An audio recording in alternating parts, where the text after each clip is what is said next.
We wanted to know which one of the 4-0 teams weren't getting as much love as they should. Kevin says he likes Texas Tech, Raiders with wins against TCU and SMU, and have Kansas, Iowa State, and West Virginia up next. Almost guaranteed a 7-0 start. I'm sure Cliff Kingsbury would like that too. Right. Smith weighs in with Wisconsin and adds, you know, with that what the little asterisk thing is for. And I actually like Brandon's response. Maryland defense has been incredible so far. I did not win that treat. Your show, your thing. You get to do what you want. Oddly enough, when we started talking about the 4-0 teams that we wanted to key as undefeated and unloved or undervalued, you were the one who came up with Maryland. Suck up. Suck up. Here's the thing for me. 2-21 against Florida State. They have that bye. Why do they appeal to you? Listen, they're 4-0, okay? They matched their win total from last year already. They won 4 games last year. Randy Edsall's got that program rocking and rolling. The kids believe. Fear the Turtle is back. They blew out West Virginia last week.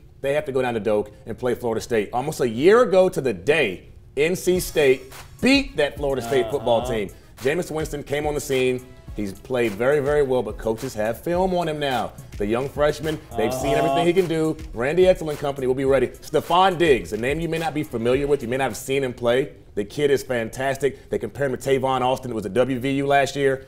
Watch him against the Florida State Seminoles. He'll be the best athlete on the field. Regression to the mean.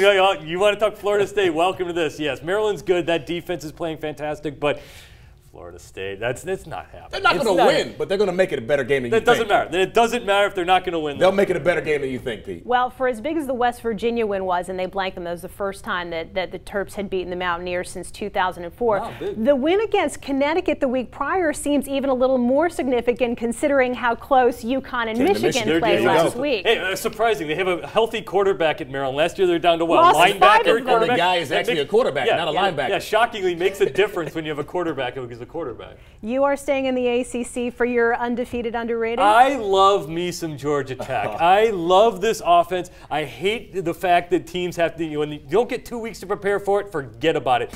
The formula's working. The efficient downfield passing game is great. The running game's just fine. Vad Lee has been fantastic at quarterback. The defense doing a nice job. They did what they needed to do against North Carolina. They're not going to win the ACC title, but you don't want to face this team. This is the team that's going to screw up someone else. They do this every year, Pete. Georgia Tech comes out the first 2 or 3 weeks of the season, put up 400 yards rushing over and over again. Then they play a team that jumps out on 17-0, and that offense is not built to play catch-up, and they get blown out. They can't throw the football. You cannot win a conference or a national championship at the FBS level running the option. I'm sorry. There's a hard, you can't do it. You're right. There's a hard ceiling with what you can do with this offense and this team. However, you can get there. They proved it. You can win an ACC championship. I know it got asterisk and stuff. It doesn't really count. But they did win an ACC championship with this thing, and they do have a downfield passing game.